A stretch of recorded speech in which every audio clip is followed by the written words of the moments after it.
ഹിന്ദുമതത്തെയും ഹിന്ദുമതത്തിൻ്റെ ആചാര അനുഷ്ഠാനങ്ങളെയും തത്വങ്ങളെയുമൊക്കെ അധിക്ഷേപിച്ചുകൊണ്ട് ധാരാളം പ്രചാരണങ്ങൾ നമുക്ക് ചുറ്റും നടക്കുന്നുണ്ട്.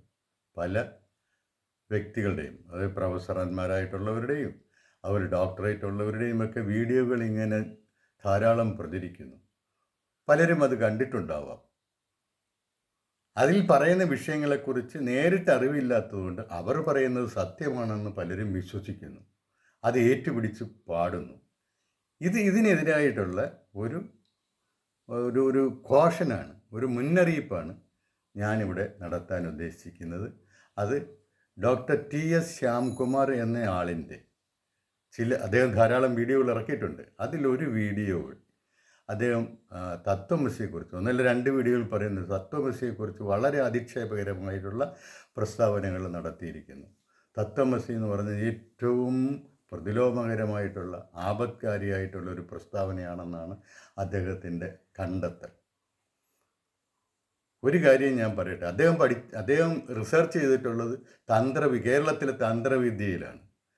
അദ്ദേഹത്തിന് ആ ഡോക്ടറേറ്റ് ഡിഗ്രി വെച്ചുകൊണ്ട് തത്വമസിയെക്കുറിച്ച് പറയാൻ യാതൊരു അധികാരവുമില്ല, അവകാശവുമില്ല. അദ്ദേഹം തത്വമസിയെക്കുറിച്ച് വേറെ പഠിക്കണം, അങ്ങനെ പഠിച്ചിട്ടില്ല എന്നുള്ളതാണ് അദ്ദേഹത്തിൻ്റെ പ്രസംഗങ്ങളിൽ നിന്ന് എനിക്ക് ആർക്കും മനസ്സിലാക്കാൻ പറ്റുന്നത്. കാരണം എന്ന് പറഞ്ഞു കഴിഞ്ഞാൽ തത്വമസി അദ്ദേഹം ചിന്തിക്കുന്ന കാര്യമല്ല.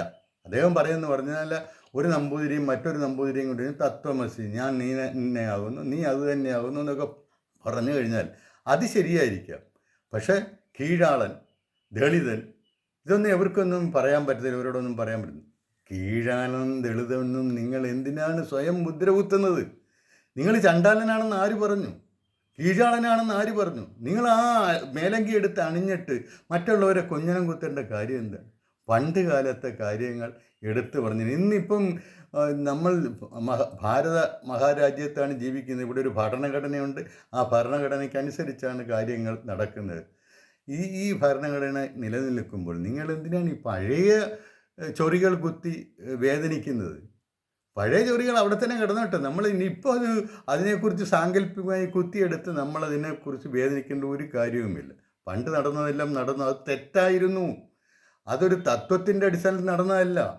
നമ്മളുടെ നാട്ടിൽ നിലനിന്നിരുന്ന ദുരാചാരങ്ങളുടെ ഭാഗമായിട്ട് നടന്നതാണ്. ഈ ഒരു ഒരു ഒരു ഒരു ഒരു കാഴ്ച നമുക്കുണ്ടാകണം. അല്ലാതെ ഏതെങ്കിലും ഹിന്ദുമത തത്വങ്ങളുടെ അടിസ്ഥാനത്തിലല്ല. ജാതി വിവേചനമോ അതുപോലെ തന്നെ മറ്റ് ജാതിയിലെ ഏറ്റവും താഴ്ന്ന ആളുകളെ മോശക്കാരായിട്ട് കണ്ട് അവരെ ചവിട്ടിത്താഴ്ത്തിയിരുന്നതോ ഒന്നും, അവരെ അകറ്റി നിർത്തിയിരുന്നത്, അയിത്തം ആചരിച്ചിരുന്നത്, ഇതൊന്നും ഹിന്ദുമത തത്വത്തിൻ്റെ ഏതെങ്കിലും ഒരു തത്വത്തിൻ്റെ ഭാഗമായി ആയിട്ടായിരുന്നില്ല. അത് നിങ്ങൾ മനസ്സിലാക്കണം. ഹിന്ദുമത തത്വത്തെക്കുറിച്ച് പറയുമ്പം TS ശ്യാംകുമാർ എടുത്തുകൊണ്ട് വരുമെന്ന് പറഞ്ഞ് രാമായണം, മഹാഭാരതം അതുപോലുള്ള ചില മറ്റുള്ള ആളുകൾ എഴുതിയിട്ടുള്ള സാഹിത്യ കൃതികളാണ്. സാഹിത്യകൃതികളല്ലേ? അത് തത്വപ്രഖ്യാപനത്തിനുള്ളതാണോ? തത്വപ്രഖ്യാപനമാണോ അതിൽ പറയുന്നത്? അതിൽ തത്വങ്ങളുണ്ട്.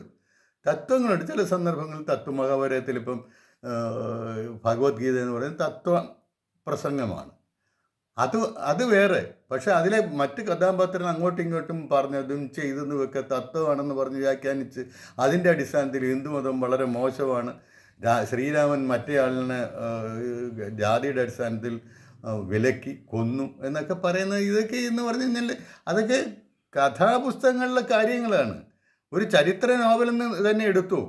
ചരിത്ര നോവലുകളിൽ പറയുന്നതെല്ലാം അച്ചട്ട ചരിത്രമാണോ? അത് എഴുതിയ ആളുടെ ഭാവനയും കൂടെ ഉണ്ട്. ആ ചരിത്രം അതുപോലെ എഴുതണമെന്ന് ചരിത്രകാരൻ എന്ന് പറഞ്ഞാൽ പോരെ, സാഹിത്യകാരൻ എന്ന് പറയുമ്പോൾ. അപ്പോൾ ആ വ്യത്യാസം നമ്മൾ മനസ്സിലാക്കണം. തത്വങ്ങൾ, ഹിന്ദുമത തത്വങ്ങൾ എന്ന് പറയുമ്പോൾ ഈ മഹാഭാരതവും അതുപോലെ രാമായണവും ഒന്നും അല്ല പൊക്കിയെടുത്തുകൊണ്ട് വരേണ്ടത്. ആ രാമായണത്തിനും മഹാഭാരതത്തിനും തത്വങ്ങളുണ്ട്, ഞാൻ സമ്മതിച്ചു. അവയല്ല അടിസ്ഥാന കൃതികൾ, മൗലിക കൃതികൾ. അതായത് ഹിന്ദു ആത്മീയതയുടെ അടിസ്ഥാന കൃതികൾ എന്ന് പറയുന്നത് ഉപനിഷത്തുകളാണ്, ദശോപനിഷത്തുകൾ. അതിലുള്ള തത്വങ്ങൾ നിങ്ങൾ എടുത്തിട്ട് ഇന്ന കാര്യങ്ങൾ തെറ്റാണ് എന്ന് യുക്തിപൂർവ്വം സ്ഥാപിക്കുക, എന്നിട്ട് നിങ്ങൾ ആക്ഷേപിക്കുക. അതുപോലെ തന്നെ ഈ അതിലില്ലാത്ത കാര്യങ്ങൾ, അതിൽ ഈ അനാചാരങ്ങൾ ഏതെങ്കിലും അതിൽ നിങ്ങൾക്ക് ചൂണ്ടിക്കാണിക്കാമോ? ഇനി ഉപനിഷത്തുകൾ പഠിക്കുമ്പോൾ തന്നെ, ദശോപനിഷത്തുകൾ പഠിക്കുമ്പോൾ തന്നെ ഒരു മുൻകൂട്ടി ഒരു കാര്യം അറിഞ്ഞിരിക്കണം. എന്താണെന്ന് വെച്ച് കഴിഞ്ഞാൽ 10 ഉപനിഷത്തുകൾ ഉള്ളത്, അതാണല്ലോ ദശോപനിഷത്തുകൾ. അതിൽ 3 ഒഴിച്ച് ബാക്കി 7 ഏതെങ്കിലും ബ്രാഹ്മണങ്ങളിൽ നിന്നോ ആരണ്യകങ്ങളിൽ നിന്നോ, അല്ലെങ്കിൽ അതിലൊരെണ്ണം സംഹിതയിൽ നിന്ന് നേരിട്ടെടുത്തിട്ടുള്ളതാണ്. ഈശോപനിഷത്ത്, ഈശാവാസ്യ ഉപനിഷത്ത്. ഇതിൽ ബ്രാഹ്മണങ്ങളിൽ നിന്നും അതിനിടയ്ക്ക് ഒരു കാര്യം പറയട്ടെ. ഭാരതത്തിലെ ആത്മീയ ചിന്തയിലെ ആദ്യ കൃതി എന്ന് പറയുന്നത് പിന്നെ വേദങ്ങളാണ്. വേദങ്ങൾ എന്ന് പറഞ്ഞു കഴിഞ്ഞാൽ 4 ഭാഗങ്ങളുണ്ട്. അതിൽ സംഹിത ഭാഗം, അതാണ് ഏറ്റവും ആദ്യം ഉണ്ടായതെന്ന് കരുതപ്പെടുന്നു. അത് ഈ പ്രപഞ്ചശക്തികളെ കണ്ട് അവയെ പുകഴ്ത്തി കാര്യം സാധിക്കാമെന്നുള്ള അക്കാലത്തെ മനുഷ്യൻ്റെ ചിന്തയിൽ നിന്ന് ഉയർത്തിരിഞ്ഞ സ്തുതികളാണ്. ദേവന്മാരെ സ്തുതിക്കുക. അപ്പം മഴദേവനെ സ്തുതിക്കുക, പിന്നെ അഗ്നിദേവനെ സ്തുതിക്കുക, അങ്ങനെയുള്ള സ്തുതികളാണ് അതിനകത്തുള്ളത്. അതാണ് ഏറ്റവും ബൃഹത്തായ ഭാഗം. വേദങ്ങളിലെ ഏറ്റവും ബൃഹത്തായ ഭാഗം എന്ന് പറയുന്നത് സംഹിതകളാണ്. ഇനി ഈ സ്തുതികളുടെ ഈ പ്രായോഗിക തലത്തിലേക്കുള്ള അതിൻ്റെ കൺവേർഷനാണ് ബ്രാഹ്മണങ്ങളും ആരണ്യങ്ങളും. അതായത് അനുഷ്ഠാനം പ്രധാനമായിട്ടുള്ളതാണത്. ബ്രാഹ്മണങ്ങളും ആരണ്യങ്ങളും. ബ്രാഹ്മണങ്ങൾ എന്ന് പറഞ്ഞു കഴിഞ്ഞാൽ ഗൃഹസ്ഥാശ്രമങ്ങൾക്കുള്ളതാണ്. ആരണ്യകങ്ങൾ എന്ന് പറഞ്ഞു കഴിഞ്ഞാൽ അത് വാനപ്രസ്ഥം ചെയ്യുന്നവർക്കുള്ളതാണ്. അപ്പം അതങ്ങനെ ഏറ്റവും അവസാന ഭാഗമാണ് എന്താണ് ഉപനിഷത്തുകൾ എന്ന്, തത്വപ്രധാനമായ ഭാഗം. അതാണ് തത്വത്തെ നമുക്ക് പറഞ്ഞു തരുന്നത്.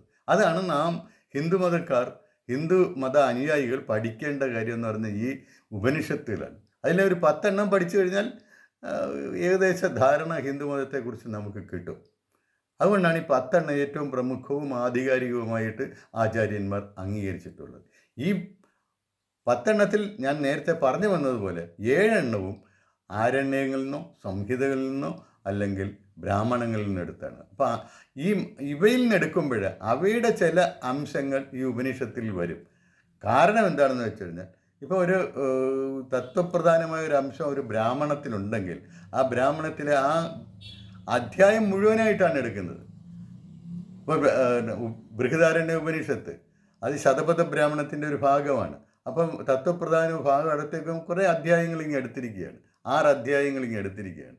6 അധ്യായങ്ങൾ എടുക്കുമ്പോൾ അതിനകത്ത് തത്വപ്രധാനമായ ഭാഗമുണ്ട്, എന്നാൽ അതിന് യോജിക്കാത്ത അനുഷ്ഠാന പ്രധാനമായിട്ടുള്ള ഭാഗങ്ങളുണ്ട്.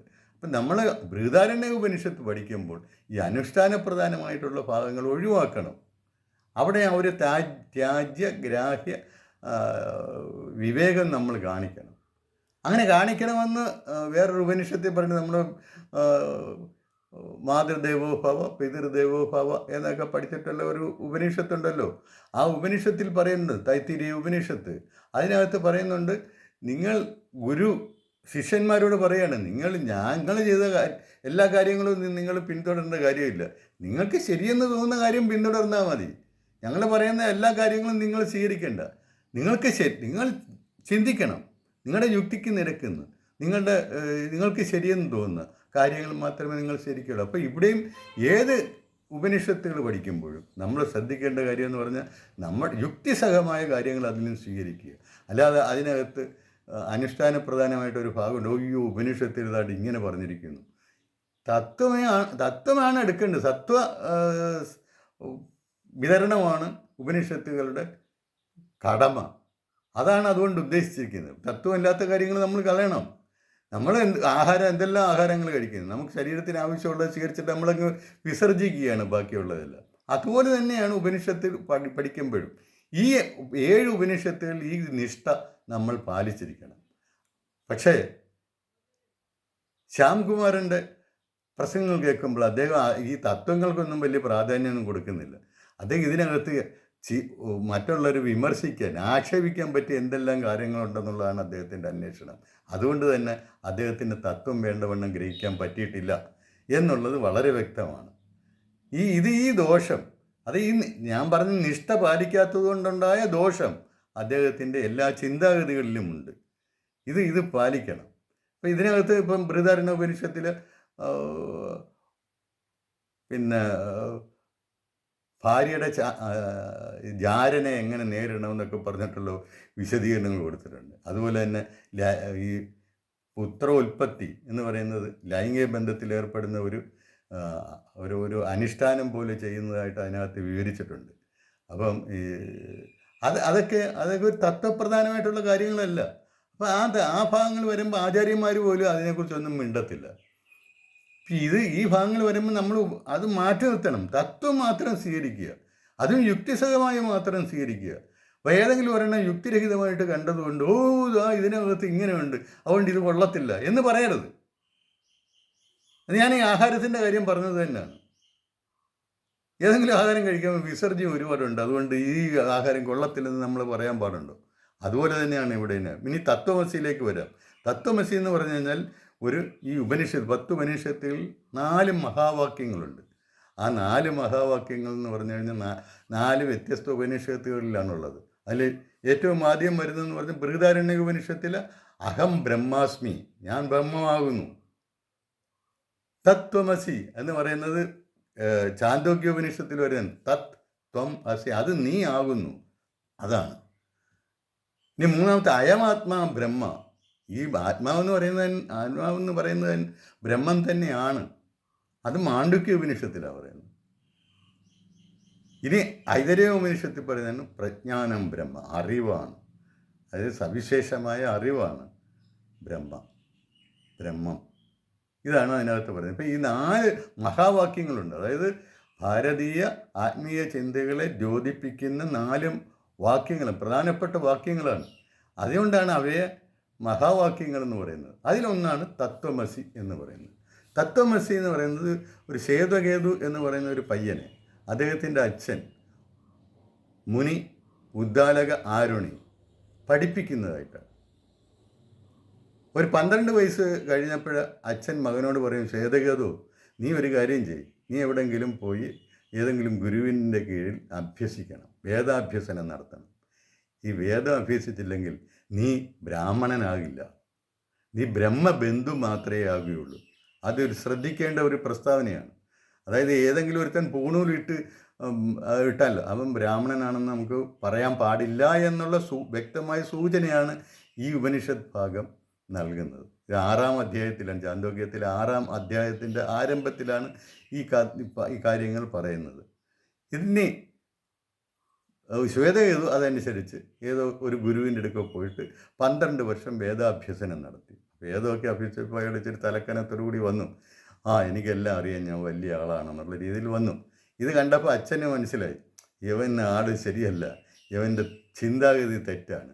അപ്പോൾ അദ്ദേഹം ചില ചോദ്യങ്ങൾ, ഈ പ്രപഞ്ചത്തിലുള്ളത് അപ്പുറം കാണാനുള്ള ആ അറിവ് നീ നേടിയോ? അത് ഈ കാണുന്നതല്ല, കാണാൻ പറ്റാത്തതിനെ കാണാനുള്ള അറിവ് നീ നേടിയോ? അതിനെന്തെങ്കിലും ഉപദേശം നിനക്ക് തന്നോ? അപ്പം പറഞ്ഞു, അച്ഛാ അതെന്താണ് അച്ഛാ, എനിക്കത് കിട്ടിയില്ല.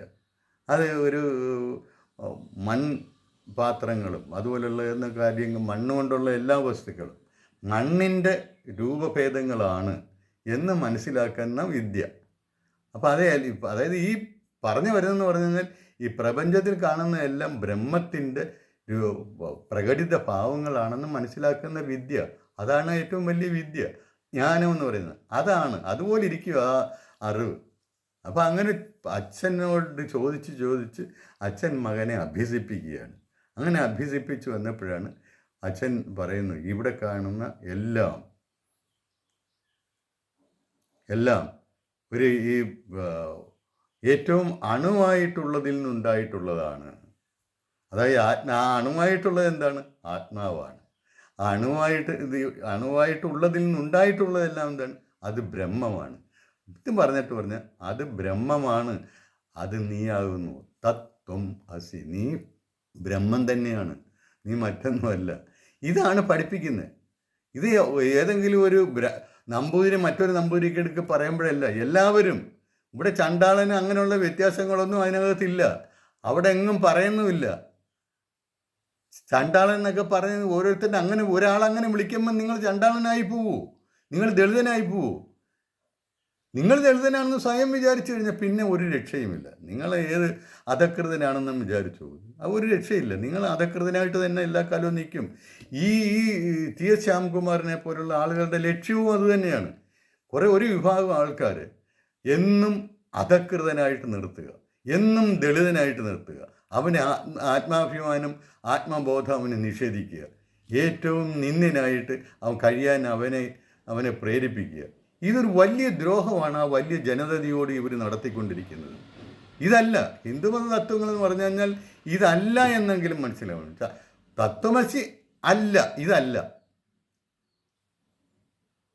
ഈ ശ്യാംകുമാർ വലിയ ആവേശത്തോട് ഊറ്റം കൊണ്ട് ഓരോന്ന് പറയുന്നുണ്ട്. അറിവില്ലാത്തത് കൊണ്ടാണ് അത്. അദ്ദേഹത്തിന് തന്ത്രവിദ്യയെക്കുറിച്ച് അദ്ദേഹം പറഞ്ഞു കഴിഞ്ഞാൽ ഞാൻ അതിനെക്കുറിച്ച് ചർച്ച ചെയ്യാം.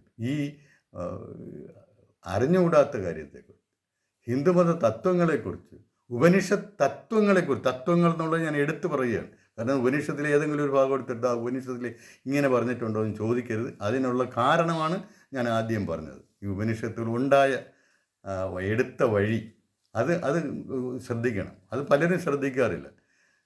വിമർശിക്കുന്നതിന് പറ്റിയ ഏതെങ്കിലും ഭാഗമുണ്ടോ എന്ന് മാത്രമാണ് അവർ നോക്കുന്നത്. അവർക്കത് കിട്ടത്തില്ല. നല്ല ഉണ്ടാകണം, ആസ്തിക്യബോധത്തോടുകൂടി അതിനെ സമീപിക്കണം. അപ്പോൾ നിങ്ങൾക്ക് അതിൽ നിന്ന് അറിവ് കിട്ടും. ഇല്ലെങ്കിൽ നിങ്ങൾക്ക് വിമർശിക്കാനുള്ള വകകളാണ് കിട്ടുക. അപ്പോൾ നിങ്ങൾ അത് പഠിക്കുക. ഉപനിഷത്തുകളെ ആസ്തിക്യബോധത്തോടുകൂടി പഠിച്ച് തത്വങ്ങൾ യുക്തിബോധത്തോടുകൂടി പഠിക്കുക. യുക്തിക്ക് നിരക്കുന്ന തത്വങ്ങൾ സ്വീകരിക്കുക. എന്നിട്ട് അതിനെക്കുറിച്ച് ചർച്ച ചെയ്യുക. അല്ലാതെ ഒരു വൈക്കത്തൊരു ഇണ്ടന്തുരുത്തി മന നീലകണ്ഠൻ നമ്പ്യാതിരി അങ്ങനെ ചെയ്തു, അങ്ങനെ കുറേ നമ്പൂതിരിമാർ ഇങ്ങനെ ചെയ്തു, പണ്ട് ചെയ്തിട്ടുണ്ടായിരുന്ന ഗാന്ധിജിയെ പോലും മാറ്റി നിർത്തി വീട്ടിൽ കയറ്റിയില്ല. ഈ നമ്പൂതിരിമാരും നമ്പ്യാതിരിമാരും ഒന്നും അല്ല ഹിന്ദുമത തത്വങ്ങളെ നിർവചിക്കുന്നത്. അവരുടെ ചെയ്തികളിൽ ഇരിക്കുകയല്ല ഹിന്ദുമത തത്വങ്ങൾ. ഹിന്ദുമത തത്വങ്ങൾ ഉപനിഷത്തുകളിൽ വ്യക്തമായി പ്രസ്താവിക്കപ്പെട്ടിട്ടുണ്ട്. അതിനെക്കുറിച്ച് പറ, അതിലെ യുക്തിരാഹിത്യത്തെക്കുറിച്ച് പറ, അതിനെ യുക്തി സഹമായിട്ട് പഠിച്ചിട്ട് പറ. വെറുതെ ഇങ്ങനെ ആക്ഷേപങ്ങൾ ചൊരിയാനായിട്ട് ഈ ഒരു ജനതയെ മുഴുവൻ ഈ ആക്ഷേപങ്ങളിൽ മുക്കി നശിപ്പിക്കാനായിട്ട് ഇങ്ങനെ ഡോക്ടറേറ്റും പേര് നടക്കരുത് എന്നാണ് എനിക്ക് ശ്രീ ടി എസ് ശ്യാംകുമാറിനോട് പറയാനുള്ളത്. ദയവായി ഈ വിനാശ പ്രവൃത്തികൾ ഇനി തുടരരുത് എന്ന് ഞാൻ അപേക്ഷിക്കുകയാണ്.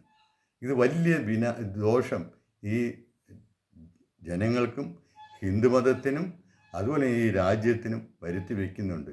ദയവായി ഇത് നിർത്തണം എന്ന് ഞാൻ അദ്ദേഹത്തോട് വിനീതമായി അപേക്ഷിക്കുന്നു. നന്ദി, നമസ്കാരം.